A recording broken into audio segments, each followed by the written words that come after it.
Hello and thank you for watching. I'm Ashley Van Dyke with Advantage Software, and on today's video, we're going to talk about the brand new Eclipse 12.0.1.0 release candidate version. This version is now available for download on the website. And as long as you're an active subscriber, you can download it today.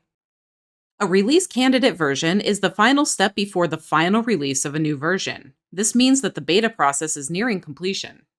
And if you haven't tried out Eclipse 12 yet, now is the perfect time to do so. Before we get started, don't forget to like this video, share it with someone you think will enjoy it, and subscribe and turn on notifications so you'll be notified when we publish new content every week. Now, let's talk about the release candidate version. If you'd like to get started with the release candidate, no prior Eclipse installation is required at all. This is a complete installer that has everything you need to use the software. However, it does require that your license or hardware key is upgraded for this version.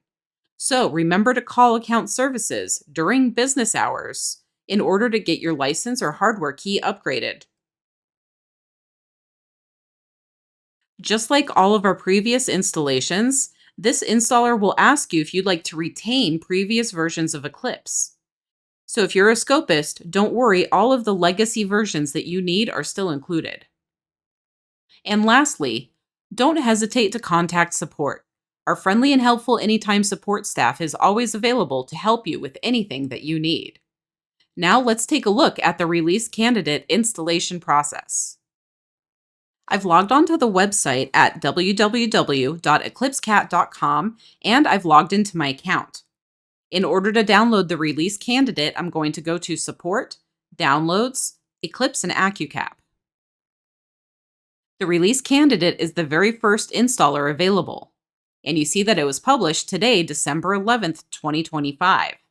You can click on Eclipse Setup 12rc.exe to download the installer. You may be prompted to run or save the file. If that's the case, make sure that you save it.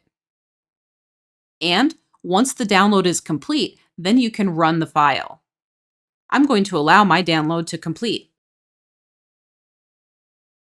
My download has complete, so now I'm going to open or click on or double click on or run the file depending on what my browser prompts me with. If you're prompted by user account control to allow the system to make changes, make sure that you click yes, otherwise the installation will not be able to continue. Choose the language that you'd like Eclipse to be installed in. Click Next. Accept the terms of the license agreement and click Next. For most users, it's not necessary to change the destination folder. However, if you know or your IT team has directed you to install it in a different location, then you can do so here. Click Next to continue. Now you can choose the flavor of Eclipse that you would like to install. The flavor that you choose determines what the default settings of each new user created in your system will be. However, the functions available to you are dependent on your license itself. So if you accidentally choose the wrong flavor, know that all these settings are available to you later anytime, and that can be corrected. I'm going to choose Eclipse Steno for this demonstration and click Next. Here I have the opportunity to install the previous 3 versions. I'll go ahead and choose all 3 and click Next. If I'd like to, I have the option to choose Custom Installation and omit the visualizers if I don't want to install them. However, for this demonstration, I'm going to choose Complete and click Next. Now I'll click Install to truly begin the installation. I'll wait for the installer to complete, and then we may continue. During the install, you may be prompted that a reboot will be required. Remember that this is required in order for Eclipse 12 to function properly after the installation. This is just a warning, however. Click OK. The installation has completed, and I have the option of playing the What's New in Eclipse 12 video made by Keith Vincent. In this demonstration, I'm going to opt out and I'll click Finish.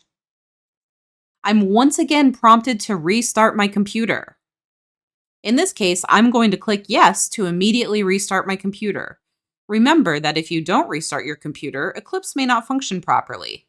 The biggest sign of this might be that your toolbars don't look right when you open Eclipse.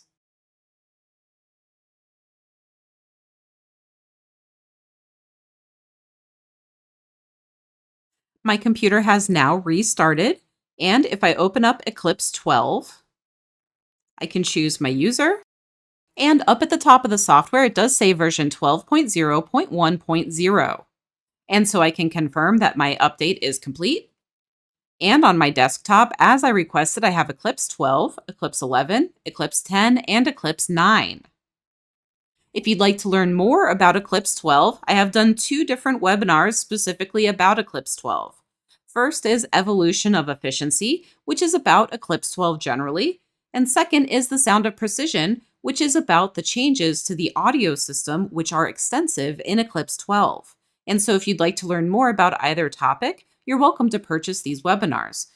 And I'll place links to both of these webinars in the description of this video. Installing Eclipse 12 is fast and easy, and I hope that you'll give it a try today and get started with the latest and greatest that Eclipse has to offer. And don't forget that Eclipse development never stops. Just because this is a release candidate does not mean that no further changes are going to be made before the final release. We want to hear your feedback. If you have ideas, or if you think something can be improved, just let us know. Don't forget that Advantage Software offers anytime support. Tech support can be reached with any question anytime, including weekends and holidays, at 772-288-3266. Email support is also available at support@eclipsecat.com. Thank you so much for watching this video, and have a great day.